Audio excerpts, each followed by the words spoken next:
Vous aimez Manet? Oh, parfois trop bon. Je l'adore.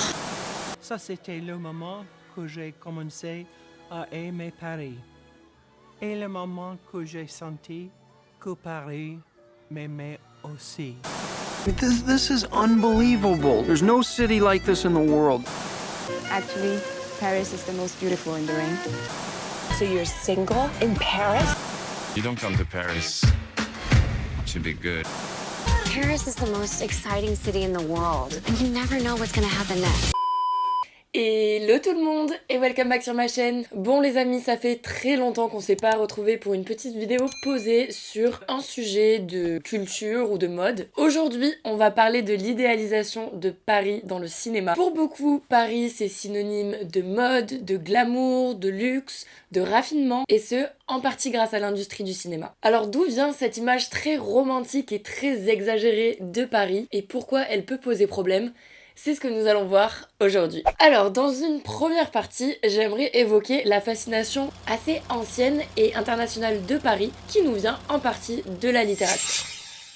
Au 19e siècle, avec la révolution industrielle, donc les gens quittent les campagnes pour travailler à la ville, qui représente beaucoup plus d'opportunités avec les usines, etc. Et Paris, en tant que ville moderne, va être l'un des grands centres du capitalisme de cette époque. D'ailleurs, en 1867, l'exposition universelle, qui est l'un des plus grands symboles du capitalisme, a lieu à Paris. En littérature, on va avoir l'apparition du mythe de Paris, qui parfois peut être assimilé à un être vivant, même à un personnage allégorique. Par exemple, Balzac utilise des expressions comme capitale de la pensée, capitale de la vanité ou encore reine des cités. Victor Hugo, lui aussi, va faire de très nombreuses descriptions. Pour lui, c'est une ville universelle, la ville des révolutions. Paris va devenir alors le cadre de nombreuses histoires littéraires et surtout, les livres vont donner l'idée que tout est possible à Paris. Par exemple, si on prend Bel Ami de Maupassant, c'est l'histoire de Georges Duroy, qui est un ancien officier et qui travaille dans une compagnie de chemin de fer à Paris. Au début de l'histoire, il ne gagne pas beaucoup d'argent, et puis le livre raconte son ascension sociale jusqu'à devenir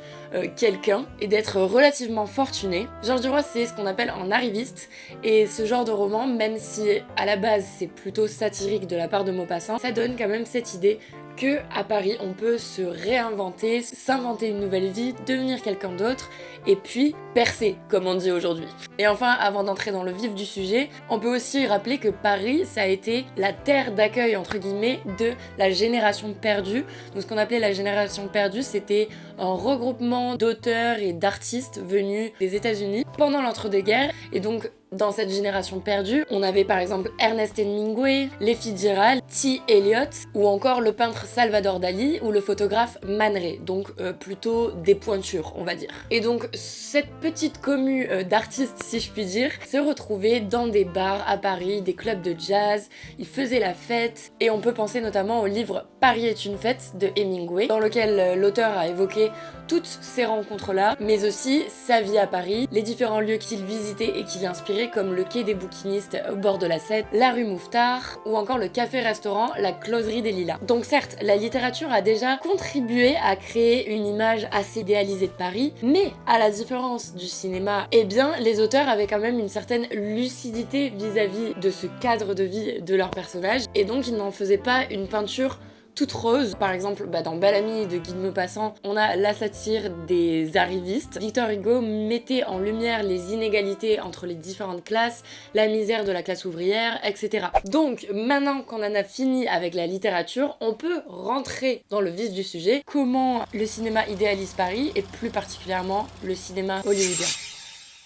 Dans le cinéma hollywoodien, Paris, c'est la ville étrangère la plus représentée. On peut estimer à près de 800 le nombre de films américains qui prennent place à Paris, ou qui y sont situés par restitution de décors. Donc pour vous citer des petits exemples, on va commencer par Minuit à Paris de Woody Allen. C'est un de mes films préférés. J'adore ce film, il est incroyable. L'histoire de Minuit à Paris, c'est l'histoire de Gilles, un Américain qui vient à Paris avec sa femme. C'est un écrivain qui est très très fortuné. Et puis tous les soirs à minuit, il va être transporté dans le Paris de 1920 et où il va faire la rencontre justement de plusieurs artistes de la génération perdue. Gil. Yes? Gil.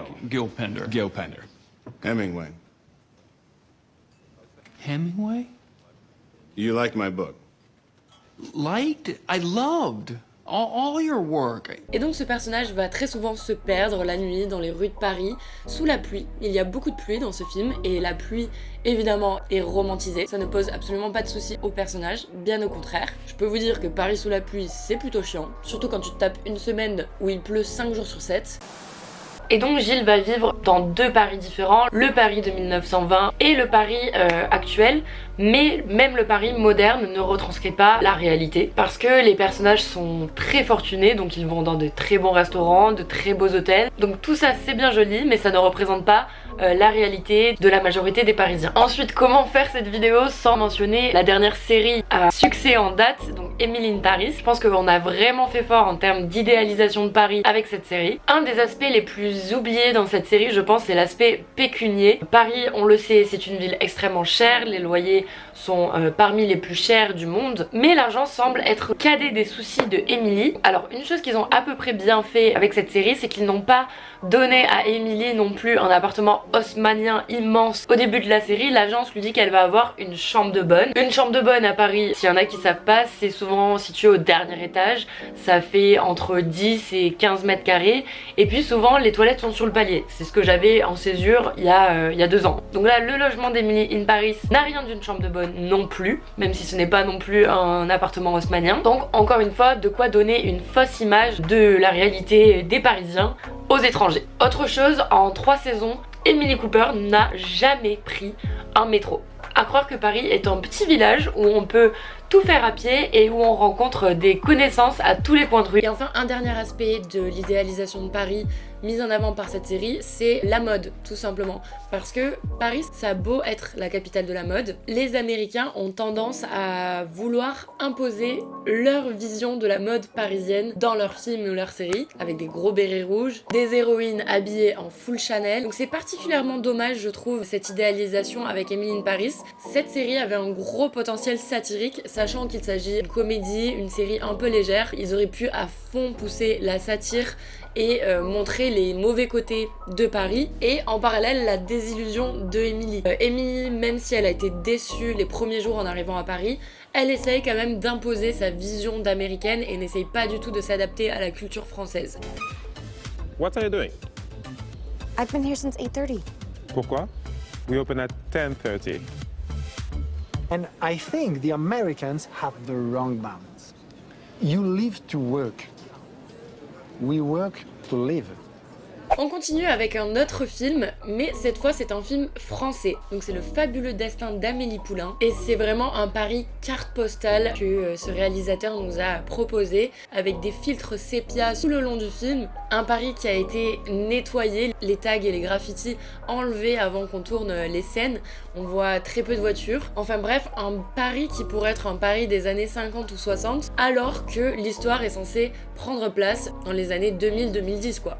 Donc encore une fois, quelque chose totalement en décalage avec la réalité. Et puis ce film a été également critiqué par le manque de représentation de minorités ethniques, puisque notre héroïne Amélie habite à Montmartre, et que Montmartre dans la réalité est très proche de Barbès, un quartier vraiment cosmopolite et métissé. Et dans le film, on voit très peu d'immigrés, donc ça a été vivement critiqué. Encore une fois, niveau financier, on a une serveuse de café, donc Amélie, qui vit dans une grande pièce à Montmartre. Ça ne fait pas trop sens. Même si vous inquiétez pas, le film a été oscarisé 5 fois, donc il a fait un carton en France et surtout à l'étranger. Et ça a renforcé la vision des étrangers de ce Paris idéalisé. Et enfin, dernier exemple de film, on a Ratatouille, un dessin animé Pixar, qui célèbre la gastronomie française et surtout la cuisine parisienne des grands restaurants, avec encore une fois une atmosphère assez idéalisée par l'équipe de réalisation de ce dessin animé. Quand ils se sont rendus à Paris, ils ont trouvé qu'il y avait une lumière assez unique à Paris et ils ont voulu la retranscrire à l'écran et l'accentuer. Et encore une fois, le dessin animé semble se situer dans un Paris des années 50 ou 60, alors qu'on peut voir sur le testament de Gusteau que l'histoire est censée se dérouler en 2004. Donc maintenant qu'on a quelques exemples de comment Paris est idéalisé dans les films, on va essayer de comprendre pourquoi. Déjà, ce qu'on peut noter, c'est que la plupart des idées qui circulent sur Paris, ce ne sont pas forcément des idées fausses, c'est juste que ce sont de vieilles idées qui nous sont plus valables pour le Paris d'aujourd'hui, elles ont pour la plupart 100 ans de retard. On a bien souvent un Paris figé dans le temps, un Paris nostalgique qui n'a pas du tout évolué. D'ailleurs, dans la plupart des films, Paris c'est juste un cadre romantique pour l'histoire du film et on est souvent pas du tout en lien avec l'histoire française, la politique. Paris c'est juste le cadre qui permet aux personnages de s'épanouir. Par exemple, Emily in Paris qui arrive, qui rencontre l'amour, qui devient influenceuse. Alors on a plusieurs raisons de cette idéalisation de Paris. La première, elle est économique. Déjà, sachez que Paris ça fait vendre, tout simplement. Dans les années 60, quand on fait la promotion de ces nouveaux films, on va aussi avoir des campagnes publicitaires pour des compagnies aériennes ou des agences de tourisme, qui va aussi faire vivre l'économie américaine parce que ça donne envie à des Américains de partir en voyage là-bas. Et de plus, à partir du milieu des années 50, produire un film à Paris était de plus en plus économique par rapport aux coûts exorbitants de la Californie. Et enfin, la raison économique est évidemment hyper importante pour la capitale en elle-même, puisque une équipe américaine de tournage à Paris, ça rapporte entre 1 et 2 millions d'euros par semaine. Donc vous comprenez bien que la mairie de Paris, ça leur fait un petit peu du bien aussi. Et ensuite, il y a évidemment une raison touristique, parce que Paris, ça a toujours été une des destinations favorites, en particulier des Américains, que ce soit les anciens voyageurs fortunés du 19e siècle, ou bien quand le tourisme de masse s'est développé au 20e siècle. Il faut savoir qu'il y avait un nombre assez peu élevé d'immigrants français aux États-Unis, comparé aux Irlandais, aux Italiens, aux Chinois ou encore aux Allemands. Et donc les Français n'étaient pas associés à cette immigration de masse, pouvaient être assez méprisés par les Américains. Et donc la destination a gardé une image assez mystérieuse et assez haut de gamme. Et puis aussi, dans la tête des gens, Paris, ça a toujours été une grosse capitale de la culture, que ce soit en termes de mode, de cuisine, d'art, de littérature, avec la Génération perdue par exemple. Et puisque Paris était propriétaire de la culture avant que Hollywood ne s'empare du cinéma, ça paraît logique que Hollywood fasse hommage à ce Paris culturel à travers ses films. Et du coup, dernier petit point que je voulais aborder avec vous dans cette vidéo, c'est les conséquences de cette idéalisation de Paris aux yeux des étrangers. Parce que oui, ça a des conséquences, puisque tout le monde met Paris sur un piédestal, et puisque la représentation que l'on se fait de Paris dans les films est bien loin de la réalité, et ben, conséquence logique, de nombreuses personnes sont très déçues quand elles arrivent à Paris. On a l'exemple justement d'un Emily in Paris, où quand elle arrive, elle est toute excitée, et puis elle va avoir de nombreuses désillusions. Certains des Parisiens qu'elle rencontre sont plutôt désagréables, les gens sont pressés, la culture est complètement différente, surtout la culture d'entreprise, et cette déception-là, le fait que Paris n'arrive pas à vos attentes, ça s'appelle le syndrome de Paris, tout simplement. C'est un vrai syndrome qui a été diagnostiqué pour la première fois dans un hôpital psychiatrique en 1986 par Hiroaki Ota. C'est un syndrome très sérieux qui cause de nombreux symptômes, à commencer bien sûr par la dépression, mais plein d'autres. On peut avoir des victimes qui sont en état de délire, d'hallucination, développer un sentiment de persécution ou d'hostilité, des troubles anxieux, des étourdissements, des sueurs, de la tachycardie et même des pensées suicidaires. Donc ce n'est pas à prendre à la légère. Le seul remède pour guérir de ce syndrome, c'est prendre le rythme de Paris, de s'adapter à la réalité parisienne, les embouteillages, les métros qui fonctionnent mal, la mentalité des gens et les règles de politesse. Bon, je pense qu'on a fait le tour du sujet, on va passer à une petite conclusion. Pendant mes recherches, j'ai trouvé une phrase que j'aime beaucoup. C'est le réalisateur américain Ernst Lubitsch qui l'a dite. Et il s'y connaît pas mal en la question parce qu'il a réalisé une dizaine de films qui prennent place à Paris sans jamais les tourner à Paris. Et donc ce monsieur nous a dit, il y a le Paris Paramount, le Paris MGM et le Paris en France. Le Paris Paramount est le plus parisien des trois. Mais pour conclure, je vais vous poser une question. Qu'est-ce que vous pensez de cette idéalisation? Est-ce qu'elle est vraiment négative? Est-ce que le but du cinéma, ce n'est pas après tout de faire rêver le spectateur, du coup de romantiser les choses de la vie, y compris les villes? Et puis, est-ce qu'au final, l'idéalisation et la romantisation n'est pas la seule différence entre un film ou un documentaire? Voilà les gars, j'espère que cette vidéo vous a plu. Moi, j'ai beaucoup aimé faire ces petites recherches, j'ai trouvé ça très intéressant. Comme d'habitude, je vous invite à liker la vidéo et à la commenter pour m'aider. Et en attendant, je vous dis à très bientôt. Bisous!